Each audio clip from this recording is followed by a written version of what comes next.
Eu vou contar uma história, não é piada não, tá, irmãos? Eu nasci numa denominação muito tradicional, a gente não podia nem bater palmas, usar bateria, nada, era muito tradicional.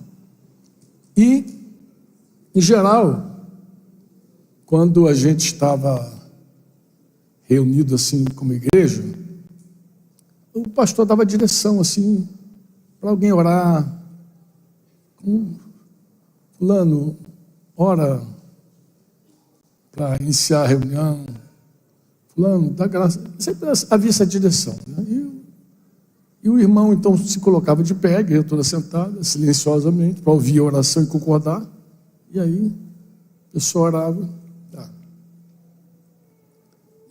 E um dia eu estava no estudo bíblico, uma quarta-feira difícil, o pessoal cansado assim, meu pastor lá falando, obrigado, meu santo. Olha aqui, só pegar um violãozinho agora e tentar. Vai cantar pagode. Não, meu Deus do céu, não pode. E aí, meu pastor começou a falar muito tranquilo, e uma senhorinha, que eu não vou dizer que o neto dela está aqui, que o neto dela está aqui hoje, sentado. Bisneto, na verdade não é neto, é bisneto, bem falado. Ela já sabe que é ele, né? É bisneto. Então, a bisavó desse querido aí estava ali com a Bíblia assim no colinho assim, e ela começou então a dormir, foi para Nárnia. Foi para Nárnia, estava passando ali, já estava do outro lado, já dormindo. Botou o óculos aqui na pontinha, aquela estratégia de velhice, botou aquela. E ali mesmo dormiu. Dormiu, só que a gente estava do lado, eu olhei e falei com o Denise assim, Dedê, já foi. E ela foi. Ah, também é bisavó de Carol também, né? Não é só tua não, é Carol também, bisa de Carol. E ela foi para Nárnia, né? Literalmente, dormiu, coitadinha. Só que o pastor, no meio da conversa, do ensino, foi mencionando uma visita que ele fez. Ah, essa semana nós visitamos o irmão fulano que estava doente, aí fui eu, o presbítero fulano, e a irmã Zefinha também, né? Zefinha, carinhosamente, Zefinha. E aí ela se colocou de pé, Senhor meu Deus, meu Pai que está no céu, obrigado por terminar esse momento maravilhoso. Encerrou a reunião. Acabou, despede seu povo em paz, leva cada um para sua casa. Então esse negócio de chamar quem está dormindo, eu não chamo. Eu não sei o que vai acontecer, vai que, né? Vai que. Falei, ó, pode dormir à vontade, dorme aí, senão você acaba com essa reunião rápido. Como vai ser? As perguntas saem ali, eu vejo também ali, eu tenho que olhar aqui. Vai sair nas duas telas? É simultâneo, então vamos lá. Ixi. Em uma época, só saiu aqui.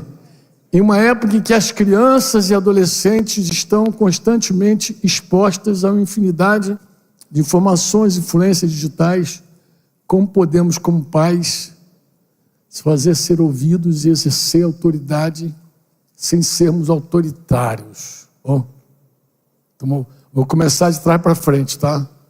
Primeiro, eu vejo que vários pais guardam essa espada da autoridade. Vou explicar por quê. Porque toda autoridade, diga comigo, toda autoridade. Da onde vem toda autoridade? Da onde? Vem do céu, vem do Senhor. Toda autoridade é dele. E como toda carne é inimiga dele, e os pais não sabem, não têm esse discernimento, o que eles pensam? Eles pensam que a hora que eles usam de autoridade, o filho se revolta, se rebela. Então o que ele prefere? Ele prefere guardar essa espada da autoridade, não usa. O que tem de pai hoje que não usa a autoridade porque ele quer ser amiguinho do filho. Ele não quer exercer autoridade, ele não quer ser pai, ele quer ser amiguinho. Então ele esconde essa espada da autoridade. Porque ele pensa que o problema é pessoal. A mãe pensa que meu filho está me rejeitando. Eu lembro de uma mãe lá em Brasília, disse, ele era adolescente, ele está revoltado. Eu falei, filha, o problema do teu filho não é contigo. Não, mas não. Falei, não é contigo, é com a autoridade que você representa. Porque a carne do teu filho é inimiga de toda autoridade, porque toda autoridade provém de Deus. Paulo escrevendo aos Tessalonicenses, ele vai dizer, eu como um pai, eu exortei vocês, animei, né? Consolei vocês e corrigi vocês. Porque esse é o exercício da paternidade. Você, quando ama como pai, como mãe, você exorta, anima, você consola, mas você também corrige. Por isso que a Bíblia diz que o pai, o amor de Deus na nossa vida, diz que o pai, ele corrige todo filho a quem recebe. E ele diz mais, Deus repreende a todo que ama. Então, é parte da expressão do amor de Deus, do pai, corrigir. Então, faz parte do amor. Eu vou tentar de novo. Faz parte do amor. A correção não é falta de amor. Pelo contrário, a Bíblia diz que a falta de correção é falta de amor. O pai que ama seu filho, cedo o corrige. Então, a falta de correção é amor próprio. Você está se amando. Você não está amando teu filho. Porque o que ama, corrige. O que ama diz não. O que ama está errado. O que ama sim. Mas meu filho vai ficar com raiva. Vai. Mas ele vai querer fazer igual o Luiz. Luiz está aí não, né? Luiz pequeno está aí não, né? Cadê ele? Ele estava, que está lá atrás. Está de olho em você. Ontem a gente estava no grupo, o Luiz falou que pegou um dinheiro, um troco do leite que ele foi comprar e gastou jogando para pegar aqueles ursinhos. Quando ele chegou em casa, a mãe apertou ele, contou outra história para a mãe, mentiu. Mas isso, a mãe apertou ele mais um pouco, ele botou a mochila e disse que ia embora. Tinha 14, mas foi só até a esquina e voltou. Foi lá, disse que ia embora. Assim, a carne, ela não suporta tudo que vem de Deus. Nem a tua, nem a minha, nem do teu filho. Sabe aquele crente que diz assim, não, o mundo está muito difícil, ter mais um filho. Dá a impressão que teu filho vai nascer santo. Você está colocando mais um pecador no mundo. Ele tem que ser ganho, ele tem que se converter, ele tem que nascer de novo. Se ele não nascer de novo, ele está entregue. Então você não está pegando um mundo podre e colocando um santarrão lá. Isso não é real. Eu amo meus netos. A gente conversa, Denise e eu, a gente conversa, nós amamos nossos netos, mas a gente olha para cada um e diz, eles precisam nascer de novo. Se eles não se converterem, a gente vai ter 5 netinhos pecador apodrecendo mais essa humanidade. E parte desse amor, deixa eu voltar aqui para o amor de novo, que eu acho que vale a pena dizer. A resposta longa, né? Vamos lá, mas passa por isso. Diga comigo assim, Deus é Pai, Deus é Filho, Deus é Espírito Santo. Então Deus é Pai, Deus é Filho. Quando você chega no meio da igreja, que o Espírito Santo vem habitar em você, Deus é amor. Romanos 5,5 diz que o amor de Deus, ele é derramado em nossos corações pelo Espírito Santo que nos foi otorgado, dado. Quando o Espírito Santo vem na tua vida, o amor está ali estabelecido. Só que esse amor tem formas de se expressar, né? Eu não sou psicólogo, não curto muito esses livros de psicologia, eu não curto. Eu prefiro ser bíblico, entendeu? Eu prefiro ser bíblico. Então, esse amor do filho em você vai fazer você amar pessoas em geral como filho, honra, serve. Quando você vê um discípulo te honrando, te servindo, quando você vê um discípulo de verdade te sustentando, você precisa entender que aquele é o amor de Deus na vida dele. Porque Deus é filho, Deus obedece, Deus honra. Deus também, como filho, foi obediente até a morte ele serviu, ele honrou o Pai. E isso é uma expressão do amor. Uma família, você expressa amor honrando, servindo. Tá. Mas o nosso Deus também é espírito, ele é o paracleto, ele é aquele que se coloca do lado. Ele é aquele que ama, ele é amigo. Deus é um amigo que vai contigo até o final da guerra, da luta. Ele se acompanha. Você diz amém ou não? Se você quer ter um amigo, tu vai dizer, chama o Espírito Santo, conversa com ele. Ele é teu amigo. Deus é teu amigo. O Espírito Santo é teu amigo, ele é o paracleto. Ele está ali do teu lado, ele é consolador, ele está ali, igual a mãe ali contigo. O Espírito Santo é intenso na tua vida. Você vê isso na igreja? Vê. Você vê Deus construindo relacionamentos de companheirismo na igreja, onde um se torna amigo do outro ferrenho. É aquele amigo que eu vou contigo até embaixo d'água. Estou contigo, não abro. Vou com você. Tem um escritor famoso chamado Tolkien. Tolkien escreveu o Hobbit para os filhos. A história ganhou sucesso. Ele escreveu uma outra obra chamada Senhor dos Anéis, que depois foi ao cinema, né? Acho que uma trilogia 2001, acho que 2002, 2003. E Tolkien foi o camarada que a biografia lá, os historiadores dizem que foi o principal influenciador na conversão de C.S. Lewis. Então Tolkien é esse cara que teria pregado para o ateu C.S. Lewis e ganhou C.S. Lewis para Jesus. É o Tolkien. E naquele filme O Senhor dos Anéis, acho que o terceiro, O Retorno do Rei, embora aquela dupla Frodo e Sam está desde o começo da história, mas aquele amigo do Frodo, o Sam, ele é um tipo de paracleto, ele é um amigo. Inclusive, uma mente carnal tem até dificuldade, embora o filme, para mim, ele foi fiel nessa hora de mostrar aquela amizade mesmo, que para muita gente chega a ser até estranho. Pô, esse negócio é estranho, será que é mesmo? Esse cara está muito estranho. Não, mano, era amigo. Ele era tão amigo que no final da jornada, lá quando o Frodo já não aguentava mais, não tinha mais força para jogar o anel lá no vulcão, ele falou: olha, meu amigo, eu não tenho como carregar o anel para você, mas eu posso carregar você. Coloca o cara nas costas, leva e faz a última trajetória ali, final. É um amigo. Então, o Espírito Santo é amigo. E ele, no meio da igreja, Deus vai te dar amigos. No meio da tua casa também. No meio da tua casa, você pode ser amigo do teu filho. Você pode ser amigo da tua filha. Amigo do filho. É muito estranho quando uma mãe diz assim: minha filha é minha amiga. Alguém poderia dizer: mas saiu dentro de você, tem que ser tua amiga. O fato de ser da mesma família não significa que é amigo. A Bíblia chega a dizer, inclusive, que tem amigos que são mais chegados que irmãos. Então, o fato de dormir contigo, vestir teu tênis, dormir no mesmo quarto, não significa que é teu amigo. O que constrói a verdadeira amizade? João 15:15. Eu falava isso agora no almoço. Falava com Jonas. O amigo, a gente falou agora à tarde, tomando café. Falei, o amigo não tem segredo, Jonas.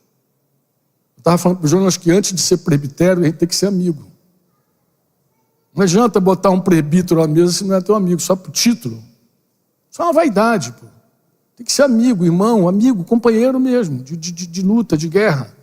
E amigo não tem segredos. Eu falei assim, eu não chamo vocês mais servos, escravos, eu chamo vocês de amigo. Ele explica por quê. Por quê, Franco? Ele diz, porque eu não tenho segredo com vocês. Tudo que meu pai fala comigo, eu falo com vocês, eu revelo tudo. Eu não tenho segredo. O servo não conhece as coisas do seu senhor. Mas com vocês sabem tudo sobre mim. Eu não tenho segredo contigo. Então, uma família que é construída com segredos, senhas secretas que ninguém sabe, isso é um convite à não amizade. Eu não quero ser teu amigo se eu me escondo de você, se eu crio trevas. A minha mulher tem que ter liberdade para entrar na minha vida. Você já viu aquele cara que é tão secreto que a mulher não sabe nada dele? Nada. Uma irmã lá no Rio, ela ganhou uma outra pessoa para Jesus no banco. Chegou um dia no banco, a mulher estava chorando, chorando. Ela se aproximou, o que está havendo? Aí descobriu que era uma senhora viúva, recém-viúva. Eu entendo, você perdeu seu marido. Não, mas não estou chorando por causa, eu estou com raiva dele. Está com raiva por quê? Porque ele morreu, eu não sei nada da vida dele, nada. Estou perdida, não sabe conta, não sabe banco, não sabe quanto o cara tinha, não sabia nada dele. É um mistério. Isso é um cara amante, marido, mas amigo não. Amigo não tem segredos. Amigo é amigo. Inclusive, amigo ama mesmo quando sabe que você está cheio de pereba. Ele segura você e vai contigo, não abre mão de você, a gente vai embora, vamos embora, que a gente vai dar. Isso é amigo. Mas também, Deus é pai. E em algum momento na igreja, você também exerce paternidade. Tem gente que nem gosta dessa expressão paternidade, mas paternidade na igreja faz parte. A maternidade na igreja faz parte. Paulo diz, eu como um pai cuidei de vocês. Ele chama Timóteo de filho, Tito de verdadeiro filho, João chama de filhinhos. Pedro chama Marcos de filho. Os apóstolos olhavam e tinham paternidade, eles viam um desejo de cuidar. O que é um pai? Como é que a gente ama um filho? A gente ama um filho com esse desejo de animar, consolar, mas também com a vara. Eu sei que tem gente que não gosta, mas a correção faz parte do amor. Então vamos nós. Em uma época em que as crianças e adolescentes estão constantemente expostas a uma infinidade de informações. Deixa eu fazer uma pergunta para você. Você acha que a nossa época é melhor do que os dias de Jesus? Você conhece um pouquinho de história? Hoje a gente falava com a camaronesa Nelly. Cadê Nelly? Nelly está ali. Aí, Nelly. Está acordada. Aí chama assim já para dar aquela despertada. Sondami. Nelly, que eu não consigo pronunciar o sobrenome legal, Nelly, eu nunca consigo, é uma pronúncia difícil do sobrenome.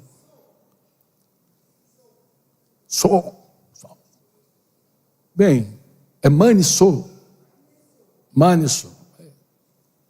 Nelly, ela é parte de uma cultura camaronesa. No país dela permite poligamia. Destrói profundamente as famílias. Se você sentar com a Nelly e bater um papo, ela vai te explicar como que uma esposa, uma primeira esposa, é assistida, amada, até que entra uma segunda esposa no negócio. Quando a segunda esposa chega, se o marido quiser tirar daqui e dar para outra, ele leva tudo, não é assim, Nelly? Deixa aquela família a pé, passando necessidade, fome, é um negócio terrível. É uma cultura. Mas ele estava explicando que nos dias de Jesus não era diferente. O que a gente vê de liberdade no Ocidente é a influência do cristianismo.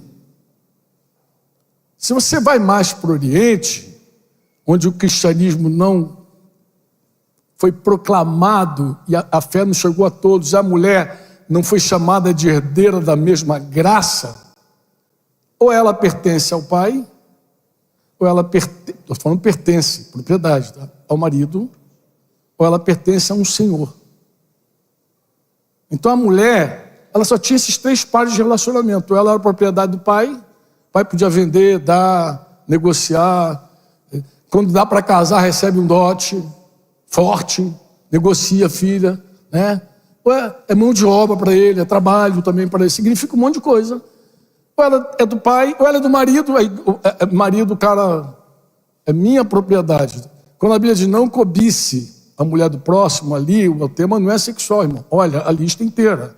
Diz não cobiça a mulher. Tem uma lista, se eu não me engano, em Êxodo, Levítico, não me lembro, que a mulher está do lado da jumenta. Não cobiça a mulher, a jumenta do próximo. Mulher e jumenta. Então, era mais um bem do homem. Então, amados, eu sei que a nossa época é um desafio. Mas sempre foi, toda geração tem o seu desafio. Toda geração tem a sua luta, a sua guerra. Toda geração tem que romper. Senta com a Nelly e pergunta como é que são as famílias em Camarões. Pô. E você vê que a destruição não passa por nada digital, informação, nada, é uma destruição pela falta da luz. Então, em qualquer geração, qualquer uma, eu podia voltar a 100 anos e começar a falar da Primeira Guerra Mundial. Como é que era criar uma família na Primeira Guerra Mundial? Como é que era deixar esposa e filhos num lugar e ir para a batalha? Como é que é isso? Era uma guerra que envolvia todos os homens. E em algum momento até as mulheres. Como é que era isso? E veio a primeira, e veio a segunda. A gente está até olhando assim, assustado. Amados, toda geração tem o seu grande desafio. Eu sei que a gente olha assim e diz assim, meu Deus, isso aqui é um desafio. Amados, isso é um desafio, tá bom. Mas o mesmo Jesus que operou há 2000 anos, quando havia escravo cão de guarda, quando havia escrava que se prostituía, era para entregar para o hóspede. O mesmo Deus, Deus só tem um plano, irmãos. Deus não tem plano B. É ide e fazei discípulos. Deus não tem plano B. Eu sei que a gente está num tempo que o pessoal aposta no presidente novo, aposta no... Gente, Deus não tem plano B. Ele enviou os discípulos dele para fazer discípulo. Tu acha que mudou esse plano? Não. Em que cultura? Qualquer cultura é para todo mundo. Você já leu de culturas mundiais onde crianças são prostituídas legalmente? Onde você pode entrar num lugar, num prostíbulo, e pegar uma criança de 11 anos, um garoto ou menina, e abusar sexualmente? Existe. Nesse mundo que a gente está agora. A gente está falando aqui, tem culturas que aceitam isso. Eu podia ir para o sertão, né? A gente está lá no sertão, e também dizer que lá não é legal, mas tem. O pai que vende a filha com 11 anos, com 12 anos, leva. E tem. Então, toda a nossa cultura está cheia de desafios, irmãos. Não acontece agora, porque é digital. Não acontece agora. Guarda isso no teu coração. Nossos filhos precisam nascer de novo. É isso que permite a educação do reino de Deus. E quando ele vier, ele vai ter lutas. Eu tive as minhas, você vai ter a tua. Quer ver um outro para enriquecer isso que eu estou falando? Quando eu era mais jovem, quando eu me converti, o bandido, não a palavra bandido, mas o ovelha negra era o drogado. Então, quando um drogado se convertia, meu irmão, é um céu na terra. Mas a igreja tratava o ex-drogado assim como um cara assim especial. Puxa, fulano veio das drogas. Negócio, o cara era um personagem diferentão. Só que hoje a gente vive num tempo que, aqui em Curitiba, por exemplo, quando eu morei aqui, eu me assustei, ouvindo as irmãs, não é homem não, fumou baseado, cheirou cocaína, as irmãs aprontaram todas. No meu tempo, isso seria marginal, só marginal fazer isso. Hoje, conversa com esse garoto aí. Tudo já apertou baseado, já fumou maconha, marihuana, dá o nome que quiser, e aprontou, pode ouvir, ouça. Eu nem vou indicar umas irmãzinhas que tem por aí, não. Tem umas irmãzinhas que tu vai olhar, tu vai duvidar. Não, essa não. Conversa com essa santa. Conversa. Mas onde é que tu fez isso, meu filho? Na faculdade, fulano. Na faculdade. Mas naquela época era assim, puxa, fulano se converteu, uma maconheira sem vergonha se converteu. Naquela época. Hoje parece que comum, todo mundo apertou um baseado, todo mundo fumou maconha, é natural o cara se converter e começar uma nova vida. O drama hoje é o homossexualismo. Então parece que o homossexual, parece que o cara está levando uma cruz maior que todo mundo. Eu conversava com um rapaz lá em Salvador, e ele, meu problema é mais grave. Eu falei, qual é o teu problema? Fala sério comigo. Aí ele falou do problema, sou homossexual, tal. Eu falei, então, tu gosta de homem, eu gosto de mulher. Então, deixa eu te fazer uma pergunta. A gente não tem que lutar igual? Porque se eu me entrego a minha carne, eu vou ser adúltero de novo. E se você se entrega à tua carne, tu vai ser homossexual. Mas qual é o problema? Qual é a diferença? Só porque é homossexual, é um negócio assim. Gente, é só mais uma impureza, mais uma prostituição. É só mais um pecado. Mas vem cá, Jesus não tem poder para libertar qualquer pecado? Se o Filho do Homem te libertar, verdadeiramente será livre? Sim ou não? Então, da pornografia, vem o que vier. Onde abundou o pecado, superabundou a graça, irmão. Acabou. Pode ser a geração mais mergulhada no pecado possível. O poder de Deus vai levantar, vai restaurar e vai te libertar, pô. Senão a gente vai falar só da cadeia, da miséria, dos problemas, e olhar aquilo como um gigante. Pensa diferente, pensa assim, meu filho, minha filha pode entrar no maior abismo, mas o Senhor é poderoso para resgatar essa pessoa. Não há limites para o braço de Deus resgatar, não existe. A única pessoa que não recebe a graça de Deus é dois tipos. Um que se acha bom demais, que nunca pecou, que é bonzinho, esse não precisa da graça. E outro que também não precisa da graça é aquele que acha inalcançável. Mas isso não existe, amado. Você não é inalcançável, ninguém é inalcançável. Você pode descer no mais profundo abismo, que o Senhor vai lá e te resgata. Amém? Não tenha medo. Não olha para isso como uma coisa, não. Tenha comunhão com o Espírito Santo. O Espírito de Deus na tua vida vai te dar a chave para todas as portas. Eu te falo em nome de todas as portas. Todo tipo de cativeiro, crack, qualquer coisa. Crack, homossexualismo, qualquer pornografia, qualquer desgraça. Deus é poderoso para quebrar as correntes. E nem vou entrevistar. Acabei de olhar para uma irmãzinha, essa era braba mesmo. Na droga. Acabei de ver uma santa. Eu falei, Jesus, não precisava olhar para essa garota agora. Tinha que olhar para essa. Não, eu dou o microfone para ela, conta a história dela para você aqui. Como ela era escrava e viciada em droga. Uma irmã, uma menina. Não estou falando de um homem, estou falando de uma menina. Mas Deus é poderoso. Ela está aqui olhando para a minha cara e rindo, dando glória a Deus. Como é que Deus fez com essa santa? Faz com qualquer um, irmão. Deus faz. Amém? Eu penso que por essa razão também Deus me deixou eu ir tão fundo. Um dia eu chorando, falei com Deus, por que tu me deixou? Por que tu não me alcançou com 11 anos, com 9 anos? Por que tu deixou eu ir tão fundo? Eu creio que o Espírito Santo falou comigo, para você entender o meu amor. Para você nunca colocar limites para as pessoas. Para você nunca achar que as pessoas são inalcançáveis, porque pecou demais. Então, a graça é assim, irmãos. Você crê nisso? Crê? Então confia no Senhor. Faz o teu papel. Amém? E outra, posso dar um conselho que está no livro, inclusive?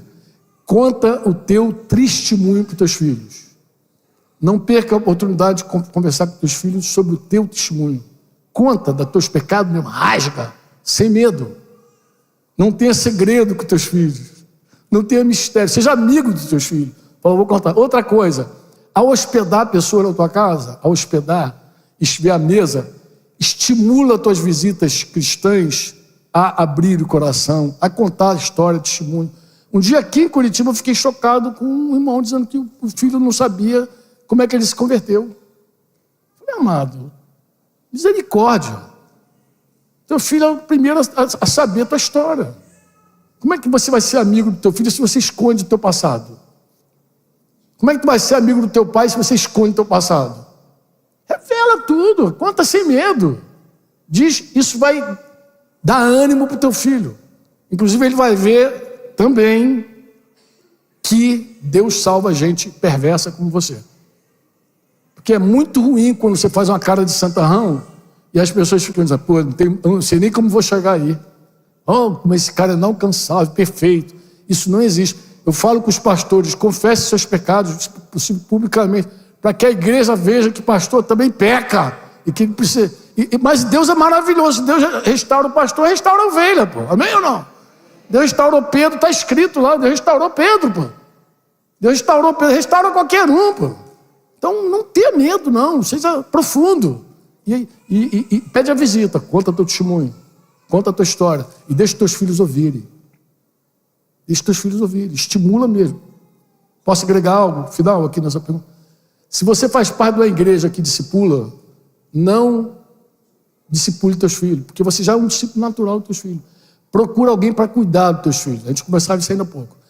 Procura alguém que cuide dos teus filhos. Isso a gente já faz há muitos anos, né, Denis? A gente sempre estimulou, porque pai e mãe quer ficar assim. Pai quer proteger os filhos da igreja. Brincadeira, meu. Tu não tem poder para isso. Isso não te pertence. Tu não tem poder para proteger os teus filhos. Tu vai ficar estressado. Deixa teus filhos sofrer a ação do corpo. Inclusive os erros da igreja também.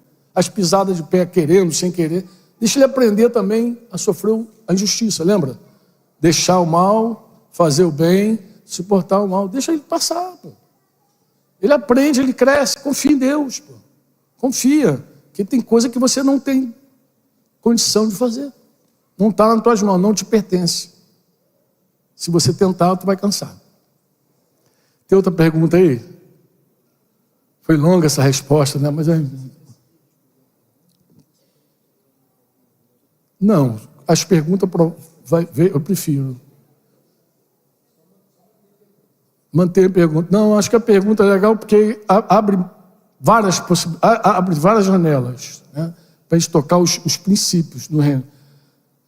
Como a diferença geracional interfere na comunicação entre pais e filhos? É verdade. A comunicação é um fato. Comunicação não é só uma questão de geração, tá, irmãos?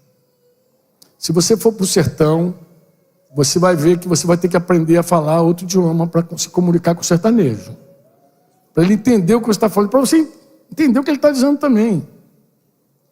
Porque as barreiras de comunicações são muitas, não são apenas geracionais, né? Não é apenas a comunicação de pai e filho, filho e pai. Mas o meu conselho para todos os pais, conselho, seja simples. Não espere que teu filho chegue a você a ele. Desça, se humilha, senta, vai fazer alguma coisa que ele gosta e vai... Porque comunicação é mais do que discurso. Vou tentar dar um exemplo. O que significa a palavra pregação? Bota a cabecinha para funcionar aí. Eu sei que a maioria pensa. A maioria pensa que pregação é domingo, vem aqui na reunião, o pastor está aqui, assim diz o Senhor. Fulano fez uma pregação linda. Às vezes o cara não está nem pregando. Dependendo do que ele está falando, ele está ensinando. É de daquê. Ele está dando os mandamentos, ele está ensinando. Pregar é uma coisa e ensinar é outra coisa. Você diz amém ou não? Sim ou não? Sim ou não? Vou pegar um texto para as mulheres agora. 1 Pedro 3, quem lembra? Quando Pedro começa a falar com as mulheres e diz que se alguma mulher tem marido que não obedece à palavra, como é que ela ganha o marido? Repete. Repeat, please. Sem? Agora eu te pergunto, só para as irmãs, como é possível uma mulher ficar calada e ganhar o marido em silêncio? Não, ficar calado já é um negócio. Ficar calado já... O que Pedro tinha na cabeça? O que Pedro tinha na cabeça? Em primeiro lugar, preste atenção. A palavra pregação, na nossa compreensão geral, é o discurso. Mas a pregação bíblica não é o discurso, é a mensagem. É o querigma. O queros e o querigma é a mensagem, é o que você está narrando, contando. Só que o querigma necessariamente não vai na voz. O querigma pode ir na vida. O querigma vai em sinais, em libras. Vai ou não vai? Se a pregação depende da voz, o surdo não se converte.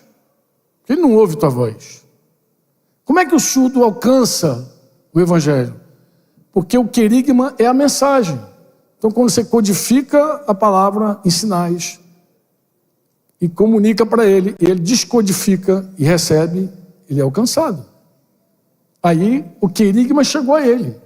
Deus escolheu salvar os que creem pela loucura da pregação. Que pregação é essa? A mensagem. Não é a loucura do pregador frenético falando. É a mensagem. Uma pessoa pode falar com simplicidade e a outra se converter.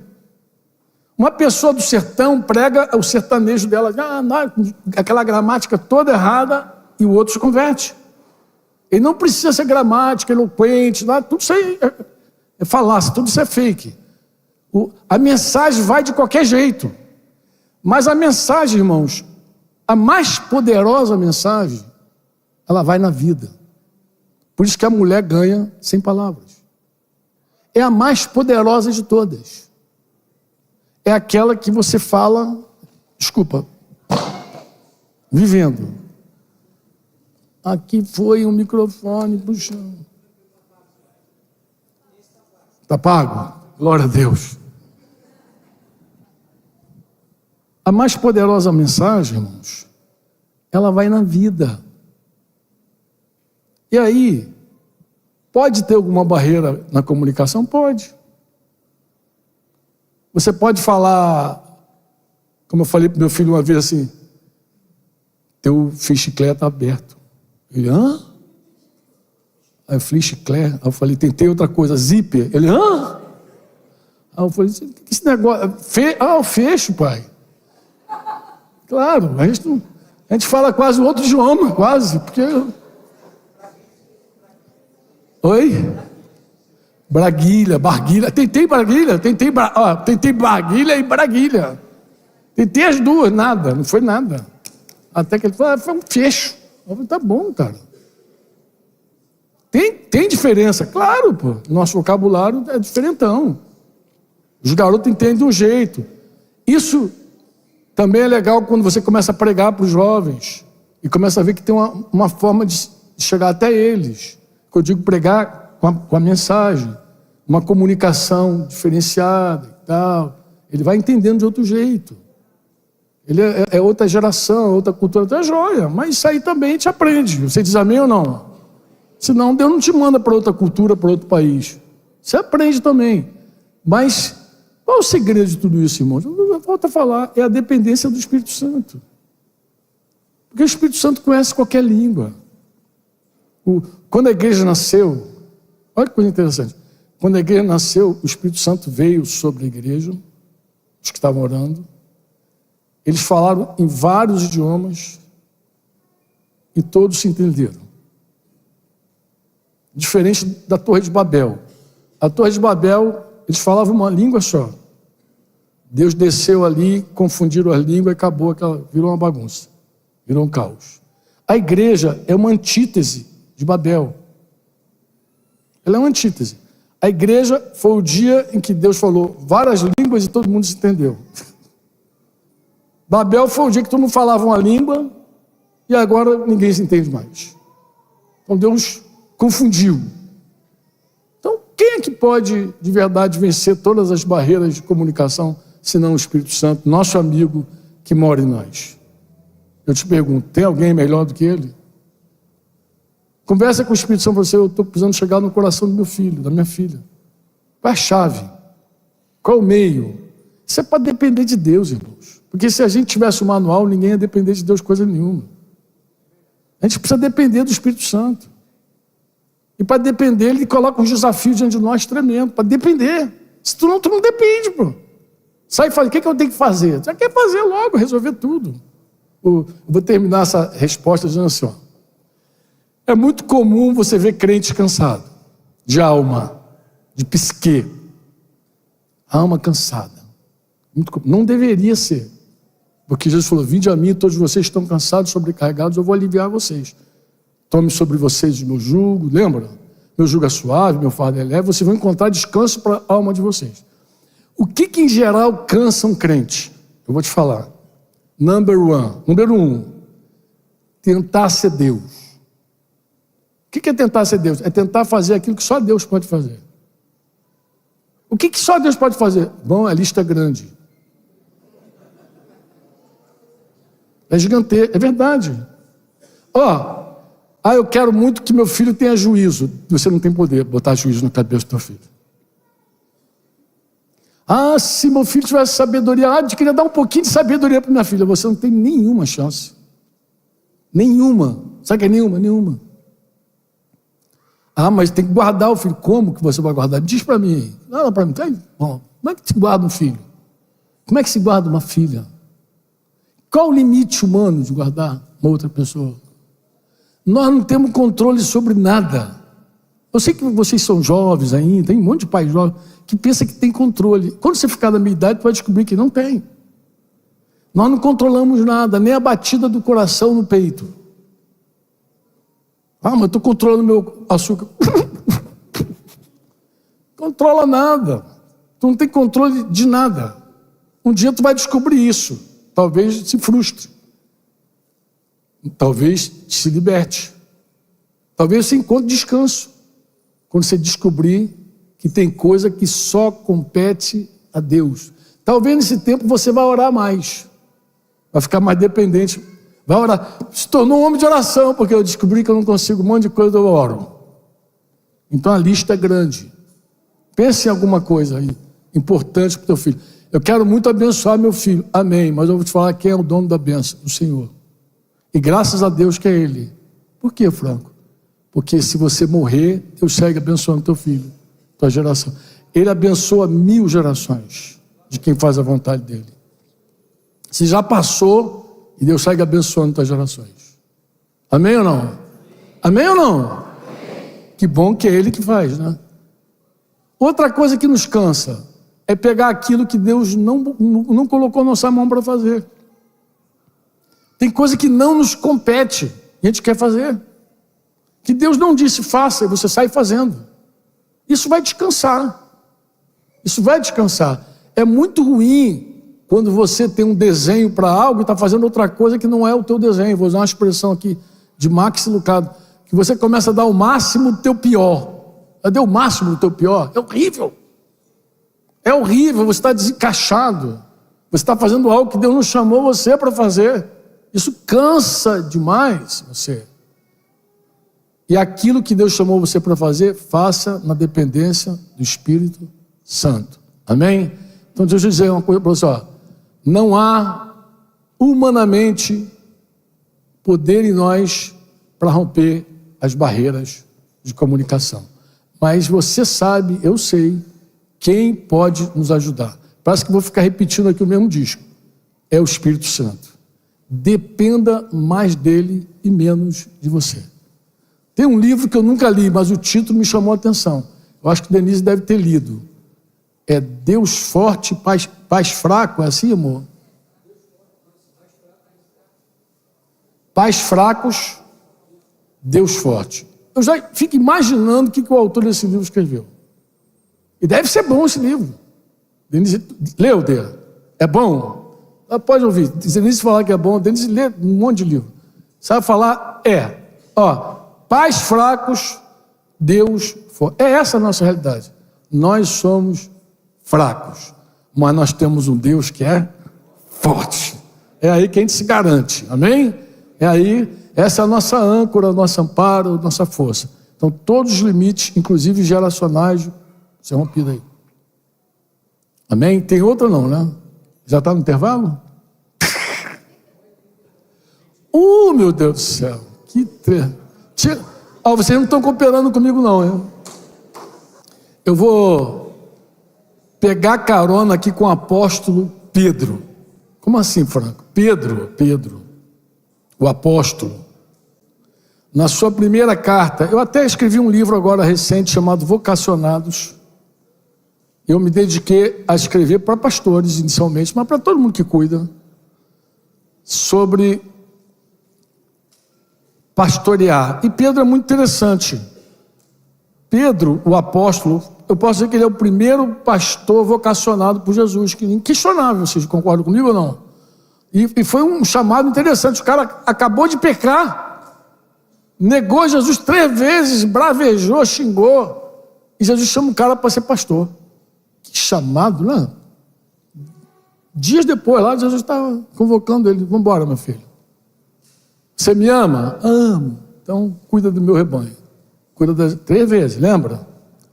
Quando Pedro escreve a carta dele aos pastores, 1 Pedro capítulo 5, ele começa a falar para os presbíteros que devem pastorear o rebanho de Deus que havia no meio deles. Mas ao invés de dizer, inicialmente, como pastorear, Pedro usou uma estratégia diferente. Falou, como não pastorear? Então, eu vou falar para você sobre como não corrigir. Como não corrigir? Faça a mãozinha assim. Fala assim, como não corrigir? Eu vou te falar como você não deve corrigir. Eu não sei se você usa a vara ou não usa a vara, mas eu falo assim, como você não deve fazer. Primeiro, irado. A ira do homem não produz a justiça de Deus. Então, toda ação irada é contra Deus. Se alguém corrige o filho, pode ser um cantinho do pensamento, pode ser uma varinha no bumbum, sei lá, minha mãe usava chinelo. Se é isso movido por ira, isso não produz nada na criança a não ser revolta. Não é ira, Não tem ira. Mas como é que se disciplina alguém sem ira? Esse é o desafio. É aí que o amor tem que entrar mesmo, porque você já não está mais com raiva da criança, não é ira, você está sentadinho, conversando com ela e dizendo assim, e aí, cara, como é que vai ser? Jaime Kemp, lembra do Jaime Kemp que eu falei? Ele foi a primeira pessoa que eu ouvi na vida falar de uso da vara. Eu me escandalizei. Não é possível que esse cara está falando, esse americano não entende, filho. Mas lembra que eu falei que eu já tinha uma filha de 3 anos?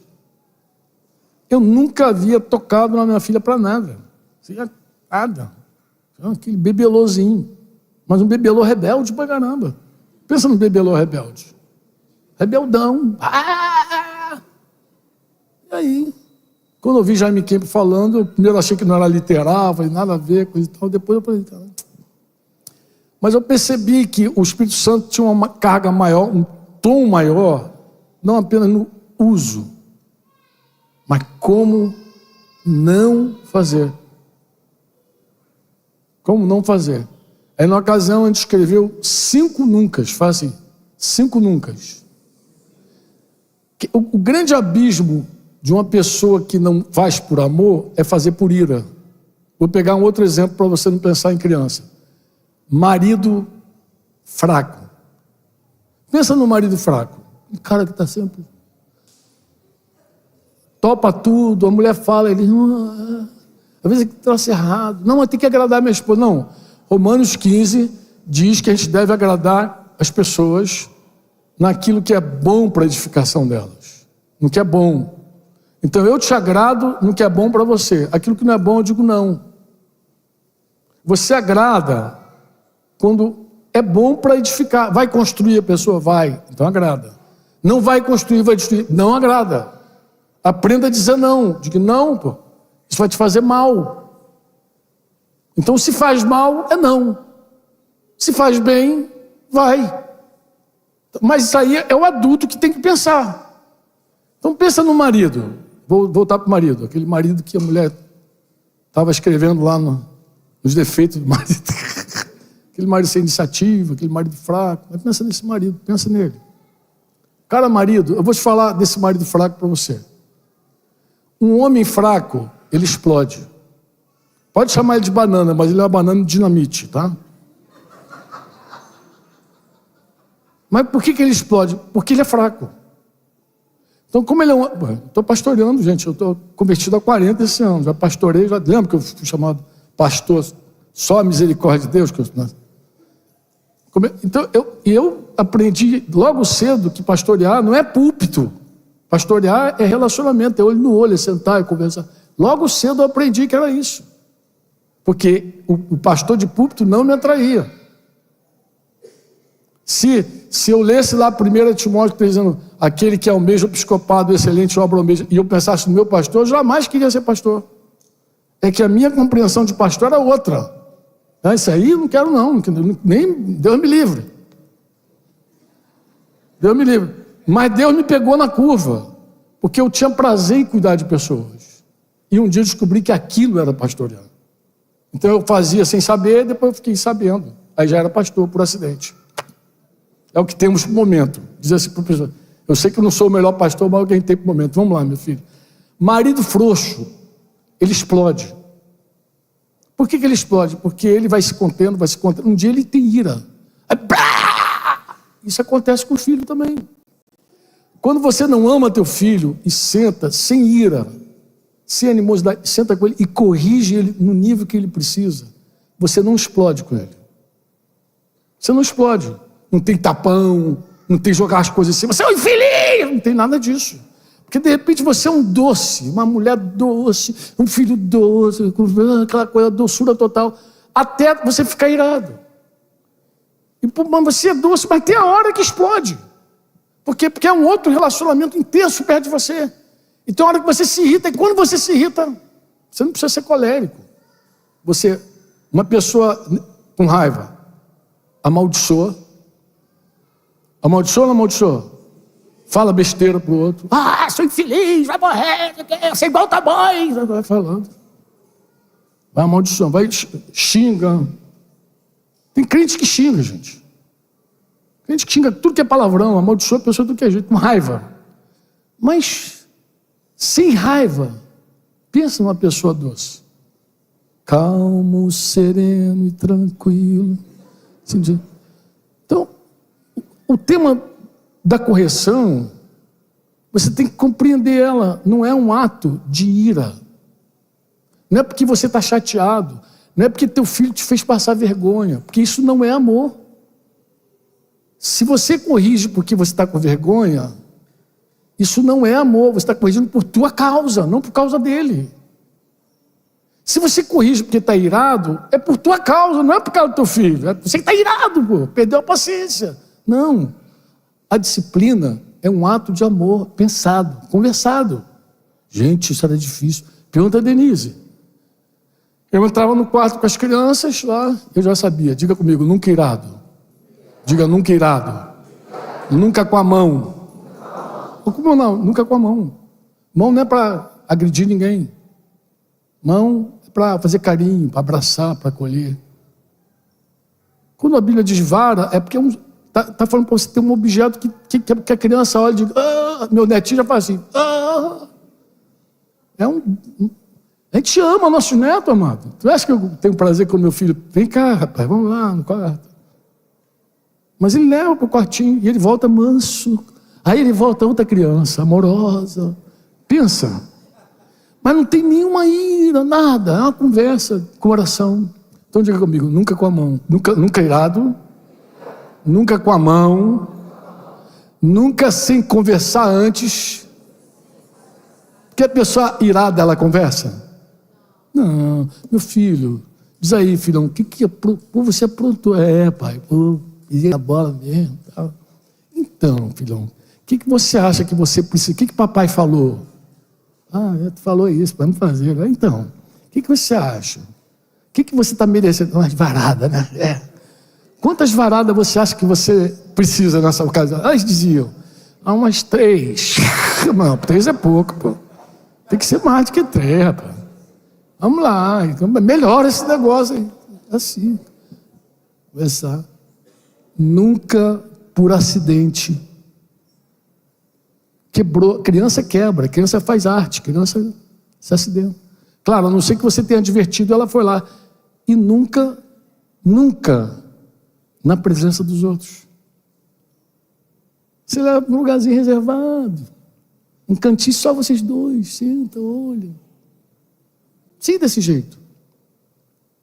Mas a ira é fundamental. Outra coisa, a Bíblia diz que a vara é para criança, não é para adolescente, é para quando é pequenininho. Ele respeita a vara quando é pequenininho. Depois você troca essa vara e entra com outra vara. Vou contar 2 episódios sobre vara. Primeiro, quando minha filha começou a ser corrigida. Um dia a gente estava com os líderes assim conversando em casa, batendo papo. E eu estava falando, poxa, Deus ama quando a gente... Deus deve ficar assim todo feliz quando ele diz assim, Senhor, eu te adoro, eu te amo. As expressões que tem crente que nem gosta, né? Canta com a mão no bolso. As minhas mãos eu levantarei. As minhas... Está cantando que vai levantar a mão e está com a mão no bolso. Levanta essa mão. Você está dizendo que está levantando. Então, parece que a gente não curte, mas Deus curte esse negócio. Deus manda aplaudir, Deus manda dançar, celebrar Ele com um instrumento. Deus gosta. E eu estava falando, irmãos, Deus gosta quando você fala assim, eu te amo, eu te quero. E está lá minha filha só de butuca. E um dia ela aprontou, e eu falei, Debbie, vai lá para a gente conversar. Ela já sabia a senha, vai lá que a gente vai conversar. Ela entrou lá, está tranquilona. Eu falei, Débora, está tranquila, cara. Está tão soberana, tão tranquilona. E aí, cheguei lá para a gente conversar. E aí, minha filha? Puxa, minha filha, então você insiste nessa rebelião. Aí comecei a um assunto assim. Aí ela só vindo, me olhando para a minha cara, assim, e eu fui falar com ela assim, melhor, assim, o que você acha? O que você enxerga disso aí? Ela abriu minha perna assim, entrou no meio, agarrou minha bochecha e falou assim, paizinho, eu te amo tanto. Diz que a estutiça estava no coração da criança, né? Rapaz, eu chorei. Aí eu falei, eu também te amo, filho. É por isso que eu vou te dar umas paradas, filho. Te amo tanto. Eu vou ter que te corrigir, porque eu te amo, tá vendo? Mas ela arrancou lágrima. Arrancou lágrima de mim. Eu falei, meu Deus, cara, que criatura. Agora ela viu. Aí falou, esse negócio vai funcionar com meu pai. Ele vai... Ouviu. Ouviu falando de Deus com seus filhos. Ela entrou nessa vibe aí. A falta da ira dói mais em você do que na criança. Depois tem uma hora que você diz, não, isso não tem valor, porque é para criança. Aí tem uma hora que ela está assim, malzinha, que aí a vara é outra. A vara é uma conversa. Né? A vara aí vem Débora de novo no rolo. Ah, minha filha, Débora. Um dia eu estou chegando em casa, com Denise, Débora, Danielzinho já era pequenininho, então Daniel já nasceu conhecendo a varinha já. Ele olhava, Débora não, Débora aprendeu depois, mas Daniel já. Aí, eu achei que estava na hora que Débora não era mais para levar varada. Falei, Denise, não dá mais não. Agora a conversa é outra. Até que ela disse que também quer Jesus, é discípula de Jesus, então a conversa tem que ser outra, vamos embora. Só que a gente chegou em casa, e aí uma garotinha, uma amiguinha lá do prédio bateu no vidro do carro assim, ai Débora, pega lá teu patins pra gente brincar, coisa e tal. Quando ela falou, pega teu... Débora não tinha patins. Denise olhou para mim, eu olhei para Denise, rolou alguma coisa aí, né? E ela muito sem graça, não, fecha o vidro. Não queria nem papo, mas a gente pegou a história, né? Subimos para conversar em família, aí Daniel vai participar, vamos conversar esse assunto. Aí comecei a falar com ela sobre os caminhos, que Jesus sendo Deus, ele não se aferrou a essa condição de Deus, ele se esvaziou, ele se humilhou, ele se fez homem, como homem foi servo. Eu fui colocando esse caminho e falei de Lúcifer, que era um querubim, era uma criatura e quis ser como Deus. Fiz esse caminho inverso, falei, olha, o pai da mentira, Débora, porque ela já tinha admitido que tinha mentido para a garota, ela mentia. Eu falei, tá bom, mas o pai da mentira, Débora, é o diabo. Que ele quer se exaltar sobre tudo, sobre todos. Em suma, eu fiz uma pergunta fatal, eu falei, Bia, deixa eu te fazer uma pergunta, o que você quer? Qual caminho desse você escolhe? Eu quero o caminho de Jesus. Eu falei, tem certeza? Aí eu tenho. Tá segura? Tô. Falei, então tá bom, então vamos fazer o caminho de Jesus. Ela esperava umas varadas. Eu falei, não, vamos fazer o caminho de Jesus, vamos lá. Vamos lá chamar tua amiga para você ter uma conversa com ela, tu vai pedir perdão a ela. Pai! Eu falei, não, mas agora, esse é o caminho de Jesus. Pô. Você não falou que é o caminho de Jesus? Tu se esvazia, se humilha e vai lá pedir perdão, pô. Ah, meu irmão. Pensa, foi pior do que a varada. Pior. E foi ela que escolheu aquele caminho. Eu não impor aquilo para ela, não. Ela que escolheu, ela que disse que queria o caminho de Jesus. Eu falei, o caminho de Jesus é esse, filho. Se esvazia, se humilha e, no teu caso, pede perdão. E levei. Eu falei, vou ficar aqui de pertinho. Não, pai. Fui lá conversar. Então, há uma hora que não tem valor mais. Nada, porque a vara não é para ferir a pessoa, tirar sangue, nada. A vara tem um poder espiritual, diz a Bíblia. Ela precisa tocar o ego da criança. Não a carne da criança, mas o ego. A criança precisa saber que existe uma autoridade. Uma autoridade que tocar nessa autoridade gera dano. Mas quem aplica é o maior responsável. Porque se ele faz as coisas com ira, e não precisa usar vara, tem pai que nunca usou vara, mas irado xinga, joga a coisa em cima, irado. Não, eu sou contra a vara, mas tu faz o quê quando tu está irado? Aí faz um monte de besteira. Então é melhor você não se irar e fazer o que Deus manda. Amém? Esse é meu toque sobre esse assunto.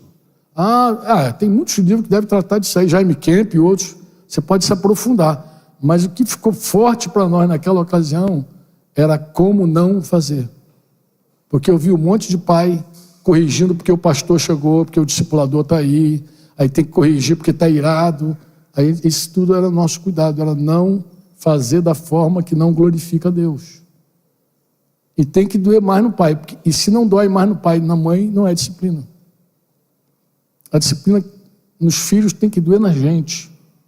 Então não tem ira, tem conversa, amor, abraço. Ah, sim, quando você termina de corrigir, o que tu faz?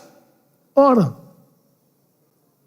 Abraça teus filhos, ora com eles, pede a Deus para dar sabedoria, um coração manso, para ser parecido com Jesus. Ora, entrega, o Senhor faz aquilo que... Você pode corrigir? Pode, mas tem coisa que você não pode fazer. Quem vai converter aquele coração? Quem vai dar graça àquela criatura para ela conhecer Jesus? Verdade.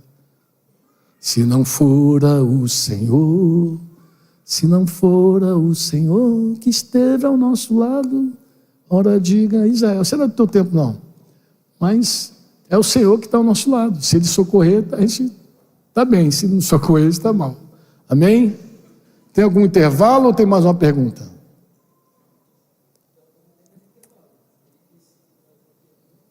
Tem 2 perguntas e acaba tudo. Vamos. Amém. Isso é fundamental. Até porque eu vi que Nelly queria seguir conversando com o grupo pequeno dela também, que ela queria terminar o testemunho dela, que ela falou lá no almoço. Quero terminar esse assunto. Tem mais pergunta? Uma mais. Ninguém dormiu, não? Tem certeza? Cutuca aí do lado aí.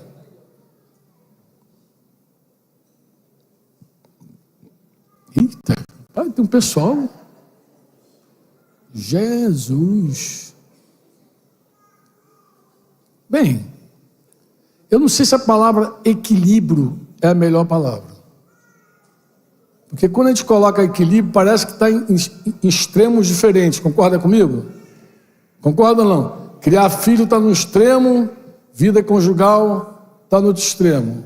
Eu não acho que é isso.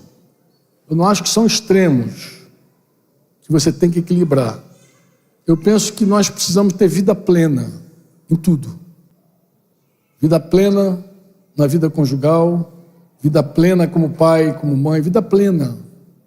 E esse discernimento para você saber os teus papéis. Como assim papéis? Você já estudou sobre o papel do marido? Se não estudou, eu recomendo estudar. Eu acho até que a gente tem umas apostilas sobre o papel do marido, não tem lá? Deve ter umas apostilas feitas, aqueles encontros. Se você não estudou, pega esse material e dá uma lida.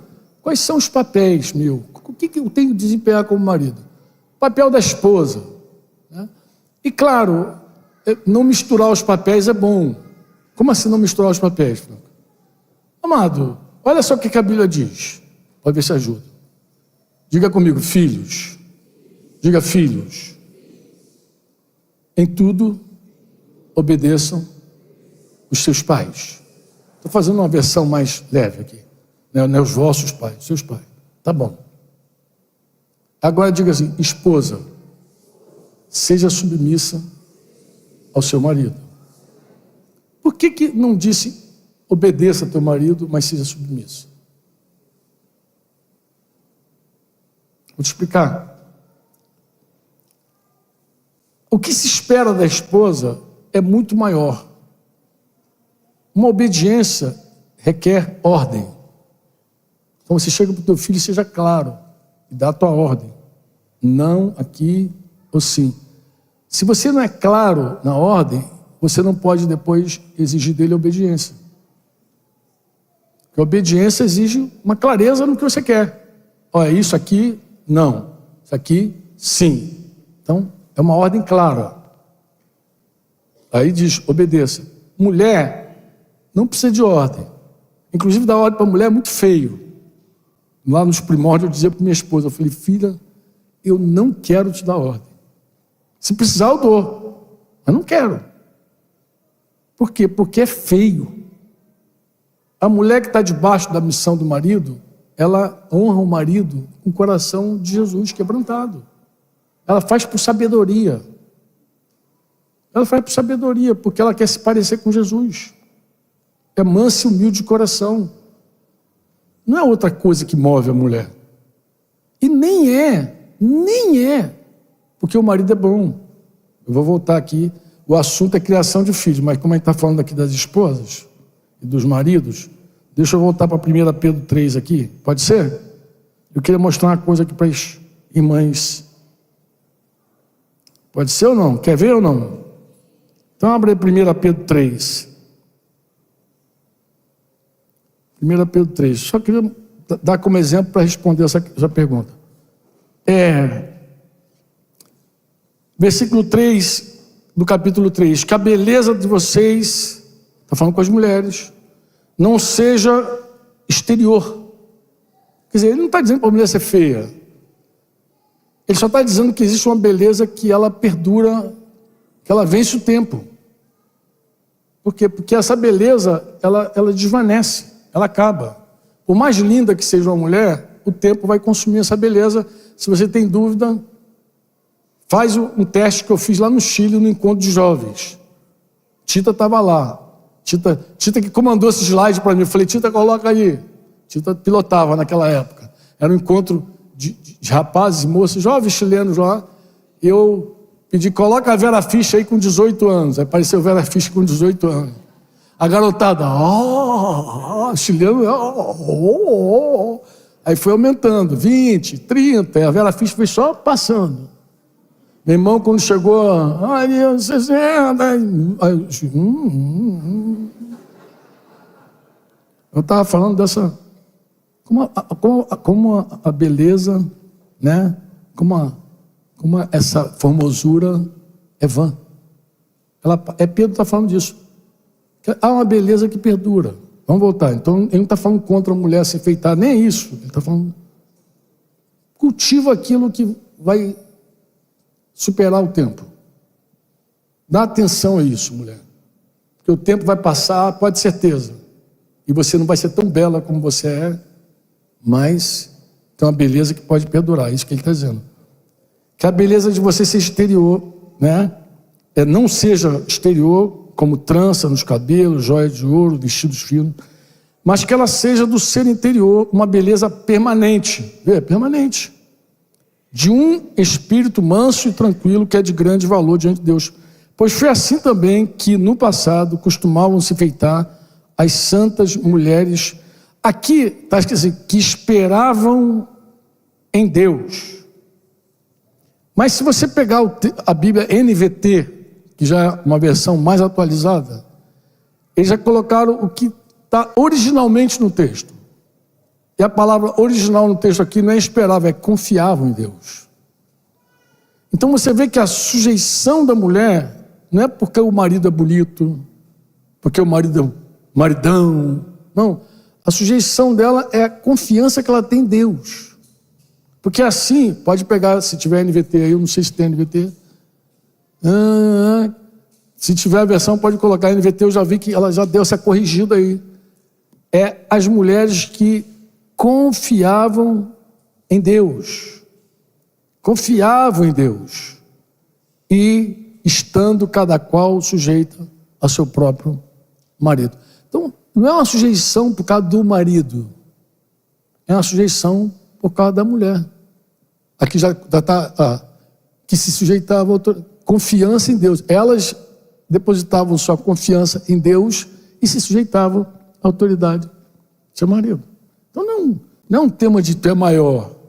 Porque tem marido que nem é maior e nem é melhor que a esposa. A nossa submissão não é porque o outro é maior e melhor.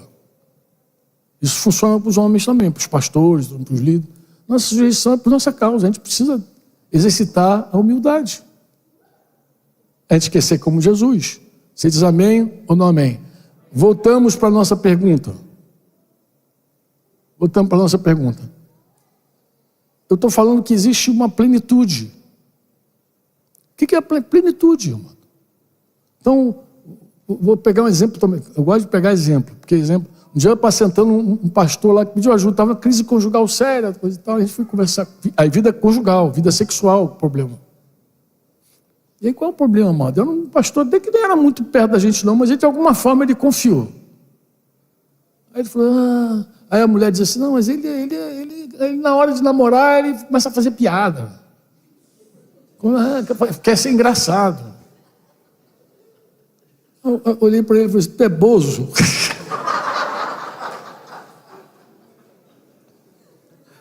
Falei, amado, a tua mulher não quer o bozo na cama. Não, porque às vezes o cara não sabe, coitado, não sabe o papel dele, né?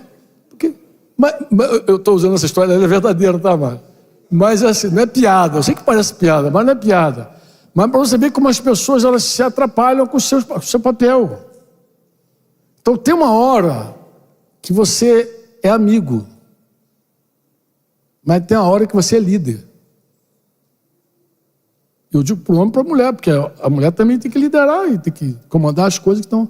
Mulher submissa não é a mulher omissa. A mulher omissa, ela destrói. A submissa, e ela tem voz. A mulher submissa, ela tem voz, ela fala. Inclusive, se ela não tiver voz, ela não vai estar legal na submissão. Mas se ele não obedece a palavra, ganha sem palavra. Mas segue a mensagem. Segue a mensagem. Mas se ele obedece a palavra, fala, pô. Se ele obedece a palavra, fala. Se ele é um homem de Deus que ouve a Deus, tu tem que falar. Não ser omissa em nome da submissão. Você tem que ser clara, dizer, isso não está certo. Não seja cúmplice do mal. Como assim, Franco? Cúmplice? Igual Ananias e Safira lá. Nenhum marido precisa de uma Safira. Vai morrer junto com ele. Discorde do teu marido, diga, eu não concordo com isso. Acho que esse caminho é ruim. Isso não é de Deus. Isso não é de Deus. Vai alinhando os papéis todos. Eu digo isso porque você precisa saber o teu papel qual é. E como a gente vive, as coisas vão acontecendo, à medida que as coisas vão acontecendo, a gente vai desempenhando o nosso papel, pô. E inclusive tem que ter a hora de dizer assim, olha, agora quem está falando aqui não é o fulano, é dizer qual é o papel. Eu fui confrontar minha mãe uma vez. Meu Deus do céu. Que coisa, minha mãe era uma mulher solteira que teve um relacionamento com um homem casado, né? A Thaís, por exemplo, é minha sobrinha do meu irmão que eu conheci depois com 39 anos de idade. Aquela jovem senhora que está ali, pegando o copo no chão. Então, assim, o dia que eu conheci meu pai contou uma história que eu não tinha ouvido da minha mãe. Claro, que ele conheceu minha mãe na casa dele. Eu falei, como assim, pai? Conheceu minha mãe? Não, na minha casa. Tua mãe era amiga da minha esposa. Ela era amiga, veio lá da roça, do interior, ficou órfã. E eu falei para minha esposa, eu falei para a Jacira, a esposa dele é Jacira, para a vó de Tatá. Eu falei para a Jacira, não traz essa moça para cá. Aí, filho, na casa que tinha bebida, tinha um monte de bagunça, aí eu acabei me envolvendo com a tua mãe, com a Dadá, com a Daura. E aí, eu vi aquela história e voltei ao Rio de Janeiro. O que eu fui fazer no Rio de Janeiro? Olha a sobrancelhazinha. Não dá para ver daí não que você está dormindo. Eu sentei com a minha mãe. Falei, mãe, aqui não é teu filho, é teu pastor falando agora. Então, ó, deixa filhinho de lado, é teu pastor. Deixa eu te fazer uma pergunta. Porque essa história eu não conhecia, mas eu vou perguntar à senhora.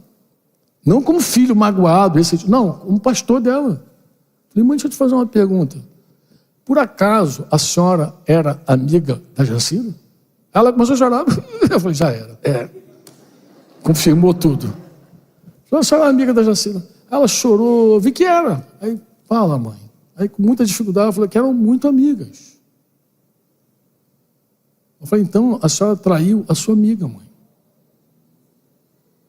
E a senhora está viva. Jacira também. Tudo filha de Deus. O que impede a senhora de ir lá restaurar com Jacira? Hein? Aquele caminho. Aí, minha mãe... Aí começamos a orar. 2 meses depois, Deus abriu a possibilidade, aí nós fomos à Vitória, lá em Vila Velha, onde morava Tatá. E lá em Vila Velha, Deus fez o milagre dele. As duas se encontraram. Foi lindo, foi lindo. Pensa numa coisa linda. Restaurar, chorar. Olha, não houve troca de acusação, não houve nada. Aquelas 2 senhoras se levantaram, uma olhou para a outra e começou chorou. Choro, foi a choradeira. Choro o tempo inteiro. E se reconciliaram tremendamente, profundamente. Foi uma obra de Deus. Uma obra de Deus. Mas assim, eu precisava entender meu papel. Eu ali com a minha mãe, eu não precisava ser filho. Eu tinha que ser pastor. Então, na nossa casa, eu acho um equilíbrio. Porque não é que quando fortalece um e enfraquece o outro. Isso não existe. É igual o pastor diz assim, há um conflito, há uma tensão entre família e obra de Deus. Mas tudo é obra de Deus. Começa com a tua casa, faz discípulo tua mulher, teus filhos, tudo é obra de Deus, pô. E atende aquilo que está atende aquilo que está com carga, pô. Você não precisa tensionar, só ouve o Espírito Santo, pô. Não tem tensão. Ouve Deus que vai dar tudo certo. Não tem equilíbrio. Você é pai e mãe? É. Você tem responsabilidade como cônjuge? Tem. Tem vida conjugal? Tem. Você tem uma dívida sexual? Tem. Teu corpo não te pertence. Como é que se conjuga isso? Eu vou dizer para você, obedecendo, pô. Dando atenção às áreas que estão... Dando atenção, pô. É natural, isso na tua vida é assim para outras coisas. Você acaba dando atenção àquilo que está necessitando. Ou não, tem que dar atenção nisso aqui. Tem que dar atenção nisso aqui. Termina assim. Um dia eu estava indo para um encontro de casais em São Paulo. Estava um compromisso lá de falar no encontro de casais. Tipo esse que rolou agora. E aí, meu irmão, na semana, tudo já resolvido, passagem comprada. Aí estou com o Denise, eu não me lembro, Dedê, o que foi que gerou a nossa conversa. Mas o fato foi o seguinte, Denise me chamou para conversar. E ela queria falar 3 coisas sobre mim. Aquela coisa de mulher submissa que não é omissa. Ela falou, Franco, eu estou preocupado primeiro com a tua saúde, você não descansa. E como você não descansa, nossos horários estão desencontrados. Você vai até de madrugada quebrando pepino, coisa e tal, e eu acordo cedo com as crianças. E aí a gente começa a trocar, a gente quase não tem conversado. Nossa comunicação está o quê? Comprometida. Então a gente já passa assim, oi, pai do senhor, passou. O negócio não tem, a gente não tem. A gente precisa ter atenção. O namoro, inclusive, carinho, fofurinha, aquelas coisas todas. Tem que ter atenção. 1. 2, teu escritório é uma bagunça. Porque eu sempre fui acumulador de papel. Só que eu não jogava papel fora. E minha mulher, por respeito, não jogava meus papéis fora. Sempre esperava eu decidir. E quando é que tu vai decidir? Só no final do ano. Então o negócio fica uma bagunça. E a outra coisa que eram 3 coisas, Dedê. O que era? Era desencontro, cansaço, tal, alguma coisa assim, bem suma. Liguei lá para o encontro de casais. Falei, irmão, eu não vou não. Como assim, Franco? Está todo mundo te esperando. Falei, cara, não vou não. Eu não vou, mas eu não sei o que eu vou fazer aí, cara. Eu tenho que dar atenção para minha casa. E o que eu faço? Ué, faz. Mas os irmãos estão te esperando. Chega lá e diz, irmão, Franco não veio. Bota outro irmão, encarrega outro irmão. Sou Deus, pô. Sou uma ferramenta do Senhor, mas essa ferramenta precisa parar agora e dar atenção para aquilo que a esposa falou.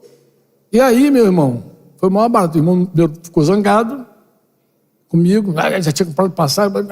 Tá bom, amado, me perdoa, mas eu não vou, cara. Não tem como eu estar aí falando uma coisa que eu estou vivendo outra coisa. Dá atenção. E aí, ficamos em casa. A primeira coisa que eu fiz foi tomar um banho e dormir, cara. Ele falou, vai dormir. Eu dormi. Quando acordou, a gente namorou, sei lá. Aí assim, colocamos nossas conversas em dia também.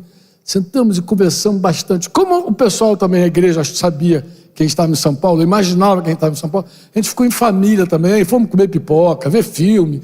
Curtimos a casa. Foram 3 dias maravilhosos. Em família. Sem mais nada. Aí aproveitei, entrei no escritório. O que eu vi no escritório? Arrumei o escritório todo, joguei aqueles papéis todo fora.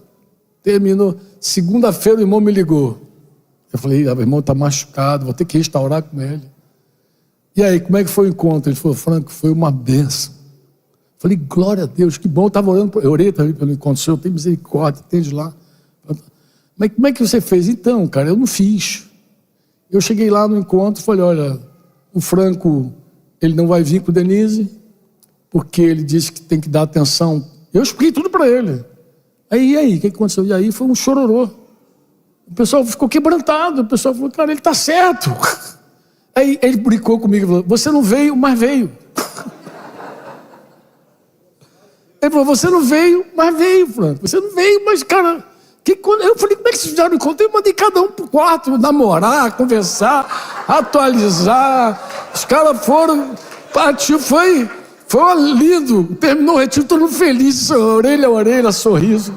Atualizar a conversa, vai limpar, arrumar a tua vida, vai namorar. Retiro de casar, vai namorar. Então foi o retiro, gostou. Ele: tu não veio, mas veio.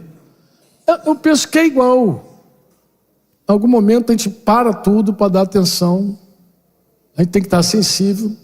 E a comunhão do casal é fundamental. A amizade, irmão, marido e mulher, é fundamental.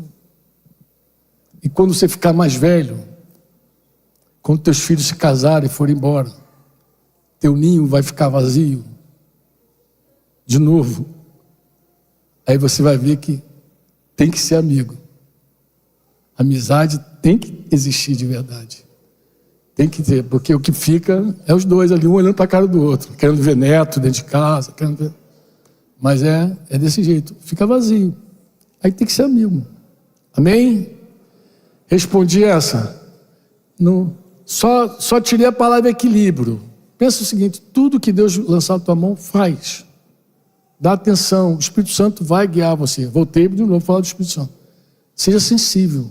Não fica mergulhado na internet, zap. Não fica mergulhado nesses troços, não. Dá atenção ao Senhor. E Ele vai te guiar em tudo. Amém? A última pergunta é essa? Era essa a última? Não é porque eu quero ficar livre de vocês, não, cara. Essa é a última. Glória a Deus, não. As perguntas foram muito boas. De verdade. Dá para seguir falando, conversando, tocando até outros temas, assim, conjugais, né? Conjugais, mas eu acho que atendeu. Eu acho que a maioria não dormiu, nem dormiu. Tem uns caras que eu não vi mais. Dormiu não, né, Sandro? Dormiu? Não. Então, se não tem mais nada, vamos orar. Eu queria também fazer uma oração aqui, eu não sei se é o caso. Mas eu não sei se você está aqui e de repente você não tem filhos, mas quer filhos. Você, de repente não tem, está no encontro falando sobre criação de filhos e você não tem filho, porque isso acontece. Se tiver alguém assim, nos chama também. A gente vai ficar aqui, os pastores, nos chama para a gente orar por vocês. A gente chama nossas esposas e oramos por vocês. Amém? Pode ser assim também?